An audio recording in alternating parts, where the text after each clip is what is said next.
জন্মের এক সপ্তাহ হতেই মেয়ের ছবি প্রকাশ্যে আনলেন ফুলকির খলনায়ক অভিনেতা সুদীপ সরকার। কার মতো দেখতে হলো একরত্তিকে? গত সোমবার বাবা হওয়ার সুখবর সমাজ মাধ্যমের পাতায় ভাগ করে নেন অভিনেতা।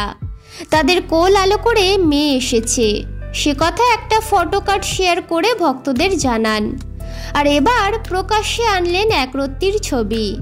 শনিবার নারী দিবসের রাতে ইনস্টাগ্রামে প্রথম মেয়ের ছবি প্রকাশ্যে আনেন অভিনেতার স্ত্রী অনিন্দিতা। ছবিতে সুদীপের কোলে তাদের সন্তানকে দেখা যায়, যদিও মেয়ের মুখ দেখা যায়নি।